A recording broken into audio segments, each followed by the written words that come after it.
Iran ইসরায়েলের চলমান সংঘাতে বৈশ্বিক অনেক খেলোয়াড় নিজেদের মাত্রা অনুযায়ী খেলাটা খেলে নিচ্ছেন। অবশ্য মোটামুটি সব সংঘাতের ক্ষেত্রেই খেলোয়াড়দের আচরণ বৈচিত্র্যময় হয়। ইরান ইসরায়েলের সংঘাত চলতে চলতেই চীন এক রহস্যের উর্ণনাভ বুনে দিল।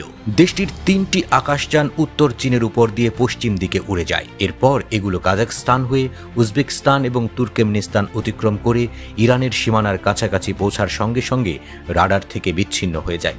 ব্রিটিশ পত্রিকা দ্য টেলিগ্রাফের এক প্রতিবেদনে উঠে এসেছে এই রহস্য রোমাঞ্চ সিরিজের গল্প।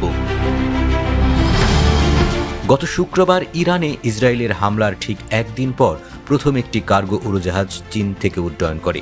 পরের দিন আরেকটি উড়োজাহাজ চীনের উপকূলীয় শহর থেকে যাত্রা করে এবং সোমবার সাংহাই থেকে উড্ডয়ন করে তৃতীয় উড়োজাহাজটি। ফ্লাইট পরিকল্পনা অনুযায়ী উড়োজাহাজগুলোর গন্তব্য ছিল ইউরোপের লুক্সেমবার্গ, তবে সেগুলো ইউরোপীয় আকাশে প্রবেশ করেনি বলেই ধারণা করা হচ্ছে। ফলে এই উড়োজাহাজের গতিপথ এবং প্রকৃত উদ্দেশ্য নিয়ে তৈরি হয়েছে প্রশ্ন। বিশেষজ্ঞরা বলছেন, বোয়িং 747 ধরনের এই মালবাহী উড়োজাহাজগুলো সাধারণত সামরিক সরঞ্জাম বা অস্ত্র পরিবহনের জন্য ব্যবহৃত হয়। এ ধরনের উড়োজাহাজ সরকারি বা বেসরকারি প্রতিরক্ষা চুক্তির অধীনে ভাড়া দেওয়া হয়। ইরানকে সহযোগিতায় চীন কিছু করছে, এই ধারণা থেকেই বিষয়টি ঘিরে কৌতূহল সৃষ্টি হয়েছে বলেও মত বিশেষজ্ঞদের। তাদের মতে, ইরানে বর্তমান সরকার পতনের ঘটনা চীনের জন্য বড় ধরনের আঘাত হবে এবং মধ্যপ্রাচ্যে অস্থিতিশীলতা সৃষ্টি করবে, যা চীনের অর্থনৈতিক ও জ্বালানি স্বার্থকে বিপন্ন করতে পারে।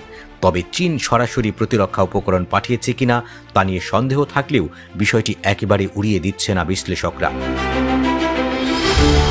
ইসরায়েলের ইনস্টিটিউট অফ ন্যাশনাল সিকিউরিটি স্টাডিজের চীন ও মধ্যপ্রাচ্য বিষয়ক গবেষক টুভিয়া গেরিং বলেন যে চীনের পক্ষ থেকে সরাসরি প্রতিরক্ষা উপকরণ পাঠানোর সম্ভাবনা কম, তবে বিষয়টি নিবিড় পর্যবেক্ষণের দাবি রাখে। চলমান যুদ্ধ পরিস্থিতিতে এই উড়োজাহাজ চলাচল ভবিষ্যতে আন্তর্জাতিক কূটনীতি এবং নিরাপত্তা বিশ্লেষণে গুরুত্বপূর্ণ ইঙ্গিত বহন করতে পারে বলে মনে করছেন বিশেষজ্ঞরা।